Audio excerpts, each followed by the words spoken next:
Hello hi good morning. ಎಲ್ಲರೂ ಹೇಗಿದ್ದೀರಾ? I hope ಎಲ್ಲರೂ ಚೆನ್ನಾಗಿದ್ದೀರಾ ಅಂತ ಭಾವಿಸ್ತೀನಿ. ಇವತ್ತು ಸಂಡೇ. ಏನಪ್ಪ ಸಂಡೇ ಟೈಮ್ ಯಾವಾಗಲೂ ನಾನ್ ವೆಜ್ ಆಗ್ತಿದ್ದಾರೆ, ಇವತ್ತೇನು ಗಿಡದ ಹತ್ರ ಕೂತ್ಕೊಂಡಿದ್ದಾರೆ ಅಂದ್ಕೊಂಡಿದ್ದೀರಾ? ಇದರಿಂದ ಒಂದು ಔಷಧಿ ಇದೆ, ತಮ್ಮೇಲೆ ನೋಡ್ತಿದ್ದಾಗೆ ನಿಮ್ಗೆ ಗೊತ್ತಾಗುತ್ತೆ. ಇದು ಪತ್ಮಂಡೆಗೆ ಅಂತ ಔಷಧಿ. ಇದಕ್ಕೆ ನಾನು ತೊಗೊಂಡಿರೋ ಅಂಥದ್ದು ಎಕ್ಕದ ಎಲೆ ಒನ್ ಟೀ ಸ್ಪೂನಷ್ಟು ಮೆಣಸು ಮತ್ತು ಅರ್ಧ ಹೋಳಿಂದ 2 ನಿಂಬೆಹಣ್ಣು ಮ್ಯಾಕ್ಸಿಮಮ್ ಬೇಕು, ನಾನು ಅರ್ಧ ಹೋಳು ತೋರಿಸ್ತಾ ಇದ್ದೀನಿ. ಆ್ಯಂಡ್ 1 ಹಿಡಿಯಷ್ಟು ಬೇವಿನ ಸೊಪ್ಪು, ನಿಂಬೆಹಣ್ಣಿನ ಎಲೆ 2 ನಿಂಬೆಹಣ್ಣಿನ ಎಲೆ ತೊಗೊಂಡಿರೋ ಅಂಥದ್ದು. ಇದಕ್ಕೆ ಬೆಳ್ಳುಳ್ಳಿನೂ ತೊಗೊಂಡಿದ್ದೀನಿ, 2 ಎಸ್ಲು ಬೆಳ್ಳುಳ್ಳಿ ತೊಗೊಂಡಿದ್ದೀನಿ ಇದಕ್ಕೆ. ಆ್ಯಂಡ್ ಇದು ಎಕ್ಕದ್ದು ಹಾಲು ಇದೆಯಲ್ಲ, ಆದರೆ 2ರಿಂದ 3 ಡ್ರಾಪ್ಸಷ್ಟು ಎಕ್ಕದ ಹಾಲು ಬೇಕಾಗುತ್ತೆ ಫ್ರೆಂಡ್ಸ್. ಇದನ್ನು ಎಲ್ಲನೂ ನೀಟಾಗಿ ಇದನ್ನು ಫುಲ್ಲು ಪೇಸ್ಟ್ ಮಾಡಿಕೊಂಡು ಇದರಲ್ಲಿ ರಸನ ತೊಗೊಬೇಕಾಗತ್ತೆ. ಫಸ್ಟ್ದಾಗಿ ನಾನು ಇದಕ್ಕೆ ಒಂದು ಕುಟಾಣಿನ ಇಟ್ಕೊಂಡಿರೋ ಅಂಥದ್ದು. ಎಲ್ಲರ ಮನೇಲೂ ಕುಟಾಣಿ ಇರುತ್ತೆ. ಸೊ ಈ ಥರ ಕುಟಾಣಿ ಅಂದರೆ ನಿಮ್ಗೆ ಅದನ್ನು ಹರಿಯೋದಕ್ಕೆ ಈಸಿ ಆಗುತ್ತೆ. ನೀವು ಜಾರಲ್ಲೂ ಕೂಡ ನೀವು ಮಾಡ್ಕೊಬೋದು.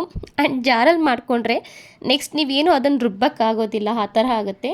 ನಾನಿಲ್ಲಿ ಬೇವಿನ ಸೊಪ್ಪನ್ನು ಸ್ವಲ್ಪ ರುಬ್ಕೊಂಡು ಅದಕ್ಕೆ ಅದು ಮೆಣಸನ್ನು ಹಾಕ್ಕೊಂಡು ಹೆಕ್ಕದ ಎಲೆ ಏನಿದೆ ಅದನ್ನು ಹಾಕ್ಕೊತಾ ಇದ್ದೀನಿ. ಅದು ಮತ್ತು ಇದು ನಿಂಬೆಹಣ್ಣಿಂದು ಎಲೆ ಆ್ಯಂಡ್ ಇದು ಸೊಪ್ಪಿದಿಲ್ಲ, ನಾಗದೆರಳೆ ಸೊಪ್ಪು ಅಂತ ಇದೆಯಲ್ಲ, ಆ ನಾಗದೆರಳೆ ಸೊಪ್ಪನ್ನು ಕೂಡ ಅದಕ್ಕೆ ಹಾಕ್ಕೊತಾ ಇದ್ದೀನಿ. ಎಲ್ಲ ಕಟ್ ಮಾಡಿಕೊಂಡು ಹಾಕ್ಕೊಂಡು ಅದನ್ನು ಸ್ವಲ್ಪ ಪುಡಿ ಮಾಡ್ಕೊಂಡಂಗೆ ಪುಡಿ ಮಾಡ್ಕೊಂಡಾದಮೇಲೆ ನಿಂಬೆಹಣ್ಣ ಇಲ್ಲಿ ಒಂದು ಸ್ವಲ್ಪ ನಿಂಬೆಹಣ್ಣ ಇಟ್ಕೊಂಡು ರಸನ ತಗೊತಾರ ಅಂಥದ್ದು. ಫ್ರೆಂಡ್ಸ್, ಈ ಸಮಸ್ಯೆ ಎಷ್ಟು ಜನಕ್ಕಿದೆ ಅಂತಂದರೆ ಅಷ್ಟು ಜನಕ್ಕಿದೆ. ಇದನ್ನು ನಾನು 3 ವರ್ಷದಿಂದ ಅನುಭವಿಸಿ ಆಸ್ಪತ್ರೆಗೆಲ್ಲ ತೋರಿಸಿ ಇಂಜೆಕ್ಷನ್ ಹಾಕ್ಸ್ಕೊಂಡು ಅದಕ್ಕೆ ಆಯಿಂಟ್ಮೆಂಟ್ ಹಾಕಿ ಎಲ್ಲ ಥರ ಮಾಡಿಬಿಟ್ಟಿದ್ದೀನಿ. ಆ್ಯಂಡ್ ನಾನು ಹೊರಗಡೆನೂ ಕೂಡ ಹಸ್ರೌಷಧಿ ಅಂತ ಹಾಕ್ಸ್ಕೊತಾರೆ. ಸ್ಟಾರ್ಟಿಂಗ್ ಬಂದಾಗ ನಾನು ಹಸ್ರೌಷಧಿ ಅಂತಲೇ ಹಾಕ್ಕೊಂಡಿದ್ದಂಥದ್ದು. ಅದು ಹಾಕ್ಕೊಂಡಾಗ ಹೋಯ್ತು ಮತ್ತೆ ಬಂತು. ಆಮೇಲೆ ಏನಾಯಿತು, ಇಂಗ್ಲೀಷ್ ಮೆಡಿಷನ್ ತೊಗೊಂಡಾಗ ಏನಾಯ್ತಪ್ಪ ಅಂತಂದರೆ ಇದು 6 ಮಂತ್ ಒನ್ ಟೈಮ್ ಬರೋಕ್ಕೆ ಸ್ಟಾರ್ಟ್ ಆಗೋಯ್ತು. ನನಗೂ ನೋಡಿ ಸಾಕಾಗಿ ಮನೆ ತುಂಬ ಕೂದಲು.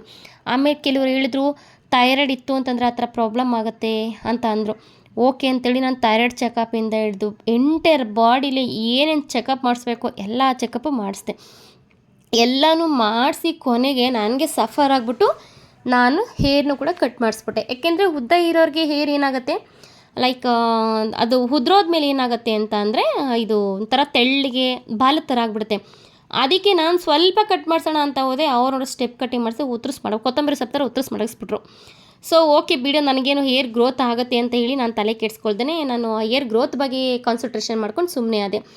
ಸೊ ನಾನು ಇವತ್ತು ಇಷ್ಟು ದಿವಸ ಯಾಕೆ ಮಾಡದೇ ಇರೋದು ಇವತ್ತು ಮಾಡ್ತಿದ್ದೀನಿ ಅಂತಂದರೆ, ಫಸ್ಟು ನಾನು ಇವಾಗ ನಿಮಗೆ ತಮ್ಮೇಲೆಲ್ಲ ಹಾಕಿದ್ದೀನಲ್ಲ ಏನು, ಅದು ಸೆಕೆಂಡ್ ಟೈಮಲ್ಲಿ ಹಾಕಿರೋದು. ಫಸ್ಟು ಟೈಮ್ ಆದಾಗ ನನಗೆ ತುಂಬ ಪ್ಯಾಚಸಲ್ಲಿ ಒಂದು ಕೂದಲಿರಲಿಲ್ಲ ಆಗಿತ್ತು. ಆವಾಗ ನಾನು ಯಾವುದೇ ರೀತಿ ಯೂಟ್ಯೂಬ್ನೂ ಓಪನ್ ಮಾಡ್ಕೊಂಡಿರಲಿಲ್ಲ, ಯಾವುದೇ ರೀತಿ ಬ್ಲಾಗ್ಸ್ನ ಮಾಡ್ತಾ ಇರಲಿಲ್ಲ ನಾನು. ಆದ್ದರಿಂದ ನನಗೆ ಇದೆಲ್ಲ ಅಷ್ಟೊಂದು ನಾಲೆಡ್ಜ್ ಅಂತಾರಲ್ಲ ಅದಿರಲಿಲ್ಲ ನನಗೆ. ಸೊ ಸೆಕೆಂಡ್ ಟೈಮ್ ಮಾಡೋಷ್ಟರಲ್ಲಿ ನಾನೇನು ಮಾಡಿದೆ, ಬ್ಲಾಗ್ನ ಸ್ಟಾರ್ಟ್ ಮಾಡಿದ್ದೆ. ಆವಾಗ ನನಗಿನ್ನೂ ಕರೆಕ್ಟಾಗಿ ಗ್ರೋತ್ ಆಗಿರಲಿಲ್ಲ. ಆ ಟೈಮಲ್ಲಿ ಹಾಕೋದು ಬೇಡ ಅಂತ ಹೇಳಿ ನಾನೇನು ಮಾಡಿದೆ, ನೀಟಾಗಿ ಗ್ರೋತ್ ಆದಮೇಲೆ ಹಾಕೋಣ ಅಂತ ಹೇಳಿ ನಾನು ಅದು ಫೋಟೋನ ತೆಗೆದಿಟ್ಕೊಂಡಿದ್ದಂಥದ್ದು. ಅದನ್ನು ನಾನು ಇಲ್ಲಿ ಹಾಕಿರೋ ಅಂಥದ್ದು ನಿಜವಾಗ್ಲೂ ಎಷ್ಟು ನೀಟಾಗಿ ಗ್ರೋತ್ ಆಗಿದೆ ಅಂದರೆ ಅಷ್ಟು ನೀಟಾಗಿ ಗ್ರೋತ್ ಆಗಿದೆ. ಆ್ಯಂಡ್ ನಾನು ಇದಕ್ಕೇನೇನೆಲ್ಲ ಮಾಡಿರ್ಬೋದು ಅಂತ ಅನ್ಕೊತೀರಾ? ಅಯ್ಯೋ, ತುಂಬ ಮಾಡಿದ್ದೀನಿ. ಎಲ್ಲ ಥರನೂ ಮಾಡಿ ದೇವ್ರಿಗೆ ಅರಕೆಯಿಂದ ಹಿಡಿದು ಪ್ರತಿಯೊಂದು ಮಾಡ್ಕೊಂಬಿಟ್ಟಿದ್ದೀನಿ. ಏನೇ ಮಾಡಿದ್ರೂ ನನಗೆ ಪದೇ 6 ಮಂತ್ ಒನ್ ಟೈಮ್ ಬರ್ತಾನೆ ಇತ್ತು. ಆ್ಯಕ್ಚುಲಿ ಇದನ್ನು ನಾನು ಹಾಕಬೇಕು ಅಂತ ಏನು ಅನಿಸಿರಲಿಲ್ಲ ನನಗೆ. ಹಾಕಿದ ಉದ್ದೇಶ ಏನಪ್ಪ ಅಂದರೆ, ನಿನ್ನೆ ನಾನು ನಮ್ಮ ಬ್ರದರ್ಗೆ ಹುಷಾರಿಲ್ಲದಾಗ ನಾವು ಆಸ್ಪತ್ರೆಗೆ ಕರ್ಕೊಂಡೋಗಿದ್ವಿ. ಸೊ ಅಲ್ಲಿ ಒಬ್ಬರು ಬ್ರದರ್ಗೆ ನಾನು ಗಡ್ಡದಲ್ಲಿ ಪ್ಯಾಚಸ್ ಇತ್ತು.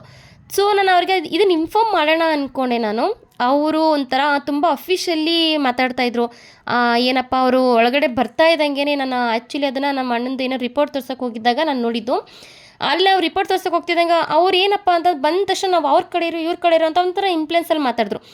ಅಷ್ಟೊಂದು ದೌಲತ್ತಿರೋರ ಹತ್ರ ನಾವು ಏನು ಮಾತಾಡೋಕ್ಕಾಗಲ್ಲ. ಸೊ ಈ ಥರ ಹಾಕಿದ್ರೆ ಅವರಿಲ್ಲ ಅಂತಂದರೆ ತುಂಬ ಜನ ಪ್ರಾಬ್ಲಮ್ಸ್ ಇರೋರು ಇರ್ತಾರೆ.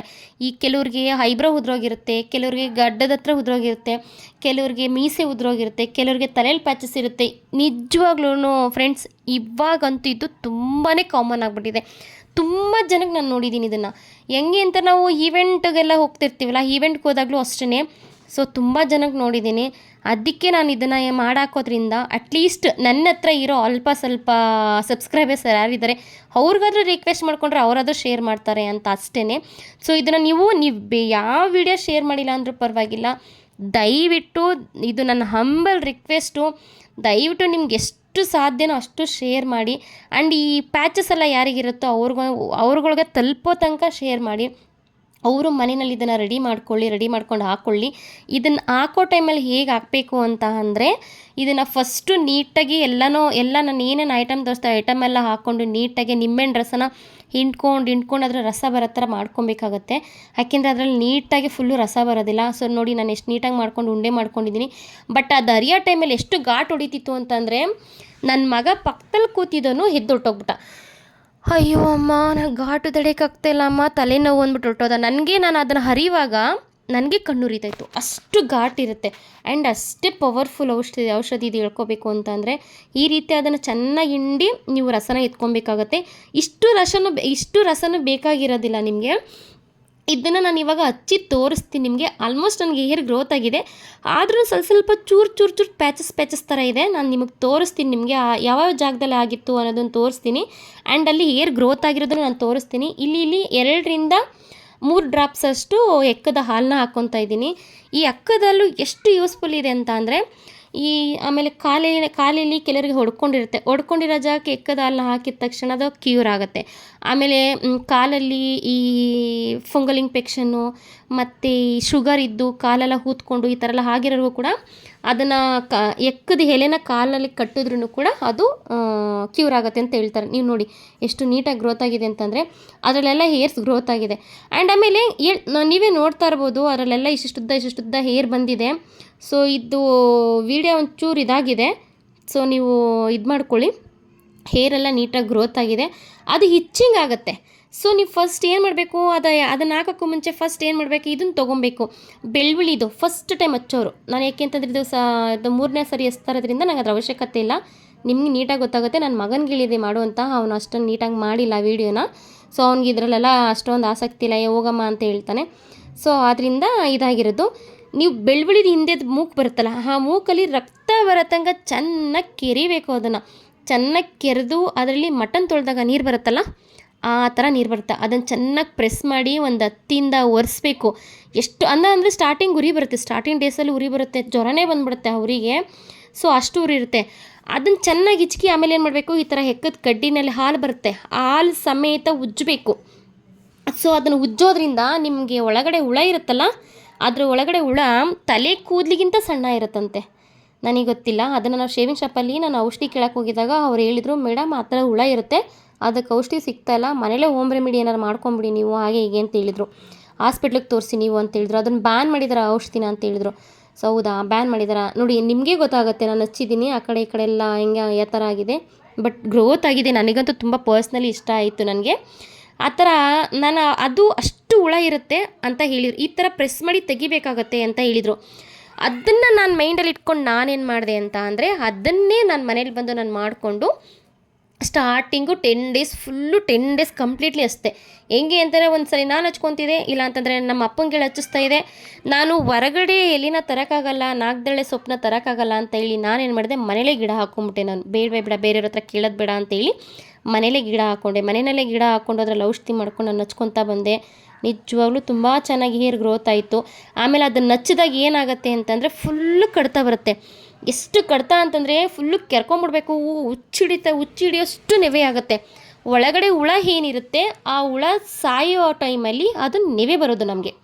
ಯಾಕೆಂದರೆ ಒಳಗಡೆ ಇನ್ಫೆಕ್ಷನ್ ಆಗಿರುತ್ತಲ್ಲ, ಆ ಇನ್ಫೆಕ್ಷನ್ನ ಅವಾಯ್ಡ್ ಮಾಡ್ತಾ ಇರ್ತದೆ. ಅದು ನಾವು ಕೆರೆದು ಬಿಟ್ಟಿರ್ತೀವಲ್ಲ, ಚೆನ್ನಾಗಿ ಕೆರೆದು ನೀವಾದ್ರೂ ಸೊಪ್ಪು ಸಮೇತನೂ ಹಾಕ್ಬೋದು. ಬಟ್ ಸಿಕ್ಕಾಪಟ್ಟೆ ಉರಿಯುತ್ತೆ. ನಿಮಗೆ ಕೆಪಾಸಿಟಿ ಇತ್ತಂದರೆ ಸೊಪ್ಪು ಸಮೇತ ಹಾಕಿ. ನನಗೆ ಕೆಪಾಸಿಟಿ ಇರಲಿಲ್ಲ, ಸೊ ನಾನು ಹಾಕಲಿಲ್ಲ. ಸ್ಟಾರ್ಟಿಂಗ್ 1 ದಿವಸ ಹಾಕ್ಕೊಂಡೆ. ನಾನು ಫುಲ್ಲು ಕೆರೆದುಬಿಟ್ಟು ನಾನು ಏನು ಮಾಡಿದೆ, ಒಂದಿನ ಸೊಪ್ಪು ಹಾಕ್ಬಿಟ್ಟು ಪ್ಯಾಚ್ ಥರ ಹಾಕ್ಕೊಂಬಿಟ್ಟಿದೆ. ಉರಿ ಅಷ್ಟು ಉರಿತಾಯಿತ್ತು, ಅಷ್ಟು ಇದಾಯಿತು. ಹಂಗೆ ಹಾಕೊಂಡಿದ್ದಕ್ಕೆ ಮೇ ಬಿ ಬೇಗ ಕ್ಯೂರ್ ಆಯ್ತೇನೋ ಅಂತ ಅನಿಸುತ್ತೆ, ನನಗೆ ಗೊತ್ತಿಲ್ಲ. ಸೊ ನಾನು ಹೇಳೋದೇನಪ್ಪ ಅಂದ್ರೆ, ಆ ಥರ ಹಾಕ್ಕೊಂಡು ಉರಿ ಬಂದುಬಿಡ್ತು, ಜ್ವರ ಬಂದುಬಿಡ್ತು ಅಂತ ಅನ್ಬೇಡಿ. ಈ ಥರ ರಸ ಥರ ಮಾಡಿಕೊಂಡು ನೀವು ಹಾಕ್ಕೊಳ್ಳೋದ್ರಿಂದ ತುಂಬ ಅಂದರೆ ತುಂಬ ಚೆನ್ನಾಗಿ ಗ್ರೋತ್ ಆಗುತ್ತೆ. ಫಸ್ಟು ಸ್ಟಾರ್ಟಿಂಗು ಒಂದು 5 ಡೇಸ್ ಹಾಕಿ ಹೇರ್ ವಾಶ್ ಮಾಡಿ. 5 ಡೇಸ್ ಹಾಕಿ ಹೇರ್ ವಾಶ್ ಮಾಡಾದಮೇಲೆ ಮತ್ತೆ ಒಂದು 5 ಡೇಸ್ ಬಿಟ್ಟು ಮತ್ತೆ 5 ಡೇಸ್ ಹಾಕಿ ಹೇರ್ ವಾಶ್ ಮಾಡಿ. ಕಂಟಿನ್ಯೂಸಾಗಿ 10 ಡೇಸ್ ಥರ ಹಾಕಬೇಕಾಗತ್ತೆ ನೀವು. ಸೊ ಅದನ್ನು ಹಾಕಿ ಒಂದು 20 ಡೇಸ್ ಬಿಟ್ಬಿಟ್ಟು ಮತ್ತೆ 10 ಡೇಸ್ ಹಾಕಿ ನೀವು. ಒಂದು 3 ಮಂತ್ ಈ ಥರ ಮಾಡ್ಕೊಂಡು ಬನ್ನಿ. ಯಾವ ಮೆಡಿಷನ್ನು ಬೇಡ, ಯಾವ ಇಂಜೆಕ್ಷನ್ನು ಬೇಡ, ಯಾವ ಹಾಸ್ಪಿಟಲ್ಲು ಬೇಡ. ಕೂದಲು ಕೂಡ ತುಂಬ ಚೆನ್ನಾಗಿ ಗ್ರೋತ್ ಆಗುತ್ತೆ. ಆ್ಯಂಡ್ ನಿಮಗೆ ಇದಾಗ್ದಾಗ ಏನಾಗುತ್ತೆ, ಕೂದಲು ಉದುರ್ತೈತಪ್ಪ ನಮಗೆ ಅಂತೀರಾ, ಅದಕ್ಕೂ ನಾನು ಒಂದು ಎಣ್ಣೆನ ಮಾಡಿ ಹಾಕಿದ್ದೀನಿ. ಅದನ್ನು ನೀವು ಹಚ್ಕೊಳ್ಳಿ, ಕ್ಯೂರ್ ಆಗುತ್ತೆ. ಸೀರಿಯಸ್ಲಿ ನಾನು ಒಂದು ಹೋಮ್ ರೆಮಿಡಿಲಿ ಮನೇಲೇ ಮಾಡೋವಂಥ ಎಣ್ಣೆನ ಮಾಡಾಕಿದ್ದೀನಿ. ಅದರಲ್ಲಿ ತುಂಬ ಚೆನ್ನಾಗಿ ಹೇರ್ ಫಾಲ್ ಕಡಿಮೆ ಆಗುತ್ತೆ. ನಾನು ನೋಡಿ ಎಷ್ಟು ನೀಟಾಗಿ ಹಚ್ಕೊಂಡು ಮಿಕ್ತು, ಇನ್ನೂ ಸ್ವಲ್ಪ ಮಿಕ್ತು. ನಾನು ಮತ್ತೆ ಇನ್ನೊಂದು ನಾಳೆ ಬೆಳಿಗ್ಗೆಗೆ ಹಾಕ್ಕೊಳ್ಳೋಣ, ಹೇಗಿರೋ ಭಾನುವಾರ ಸೋಮವಾರ ಮನೇಲಿ ಇರ್ತೀನಿ, ನಾಳೆ ಬೆಳಿಗ್ಗೆಗೆ ಹಾಕ್ಕೊಳ್ಳೋಣ ಅಂತೇಳಿ ಅದನ್ನು ತೆಗೆದು ಒಂದು ಚಿಕ್ಕ ಡಬ್ಬ ಇತ್ತು, ಸಾಲ್ಟ್ ಡಬ್ಬ ಇತ್ತು, ಖಾಲಿ ಇತ್ತು. ಅದನ್ನು ಕ್ಲೀನ್ ಮಾಡ್ಕೊಂಡು ಅದಕ್ಕೆ ಹಾಕಿ ಎತ್ತಿಕೊತಾ ಇದ್ದೀನಿ. ನಿಜವಾಗ್ಲೂ ಇದು ಎಷ್ಟು ಯೂಸ್ಫುಲ್ ಆಗುತ್ತೆ ಅಂತಂದರೆ ನೀವು ನಂಬಲ್ಲ. ನೀವು ಯಾರ್ಯಾರಿಗೆ ಈ ಥರ ಪ್ಯಾಚಸ್ ಇದೆಯಾ ಅವರು ಟ್ರೈ ಮಾಡಿಬಿಟ್ಟು ಆಮೇಲೆ ನೀವೇ ಹೇಳ್ತೀರಾ. ಅದು ಆಯುರ್ವೇದಿಕ್ ಅಂತಂದರೆ ಸಡನ್ನಾಗಿ ಕಮ್ಮಿ ಆಗೋಲ್ಲ, ಲೇಟಾಗಿ ಕಮ್ಮಿ ಆಗುತ್ತೆ. ನೀವೇ ಹೇಳ್ತೀರಾ ಹೌದು ನೀಟಾಗಿ ವಾಸಿ ಆಯಿತು ಅಂತ ಹೇಳ್ತೀರಾ. ಅತಿ ಹೆಚ್ಚು ಜನಕ್ಕೆ ಶೇರ್ ಮಾಡಿ, ಸಪೋರ್ಟ್ ಮಾಡಿ. Thank you all.